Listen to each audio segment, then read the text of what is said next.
Hello, this is Konstantinos Lazarakis, Master of Wine, and this is the 6th episode, Who Could Tell, of the eGREEKwine, a series of educational videos about the Greek vineyard, an initiative of the Greek Wine Federation. In previous episodes we covered everything up in the north, we covered central Greece, so now we move to the southernmost point of mainland Greece, Peloponnese. Peloponnese is full of myths related to wine, full of great personalities, well-established PDOs and some regional specialities. To put it in a nutshell, Peloponnese gives you plenty of reasons to fall in love with Greek wine. Always our initiation point is the PDOs of a region, but Peloponnese has 7 of them. Where I'm going to start, what is going to happen, who is going to be unhappy. So I had that lovely, cunning idea, starting from the PDO that I would serve its wine first if we were having a dinner at my place, and then finish with the one that I would be leaving last. We will start with Mantinea. We go right at the heart of Peloponnese, and we will discuss a fascinating PDO that is producing wines from the Moscow-Filero grape variety.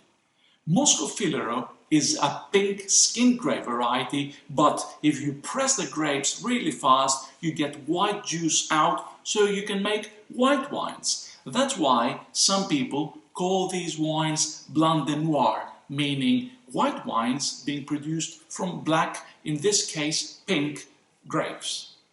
A Moscow-Filero wine literally grabs you by the nose. It's expressive, it's aromatic.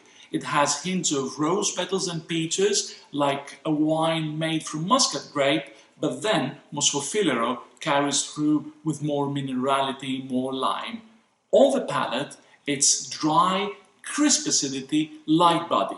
This is why the Greek legislation allows PDO wines Mantinea not only being still white dry wine, but sparkling as well, the perfect aperitif or the perfect all-occasion wine.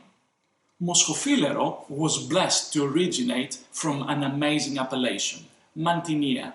It is a plateau surrounded by high mountains with vineyards starting at 600 meters altitude going much higher. This combination of a distinctively cool climate region and Moscow-Filero produce some elegant ethereal wines that are in essence Germanic in style. I'll give you a tip here, another tip. There is a great misconception about the aging ability of Moscow-Filero wines. A lot of people, caressed by the grace of these wines, say, okay, they're very aromatic, they're very light, they must be fragile, so drink youngest available. This is really bad, because if you keep these wines for 3, maybe 4, maybe 5 years, you're going to have wines losing in aromatic intensity, but becoming much more gastronomic. There are even seasoned wine professionals that are oblivious of the multifaceted nature of Greek wine. If you are one of them, visit Peloponnese. Why? You are in Mantinea producing some of the most mouth-watering wines ever, and then you get in your car, well, a rented car, drive 30 minutes, and you arrive in Nemea, a PDO producing red wines, some of which could really make the strongest, boldest Australian Shirazes start leaping away kangaroo style. PDO Nemea is the largest red wine producing PDO in Greece, and the grape variety behind these wines is Agioργητικό. Quite a mouthful, but quite a great grape variety. By law, Nemea wine has to be red, and it can be dry, semi-sweet, semi-dry, and even sweet, but very few examples of the last 3 categories are on the marketplace. So essentially, if you see a wine called Nemea, then you expect to have a dry wine. Because of the size of the appellation, you can have different bottles of Nemea showing different approaches to the grape or the region. People in the know suggest that Nemea has 3 distinctive zones. the lower one, which is the valley floor, the middle one with a lot of vineyards on slopes, and then the higher zone.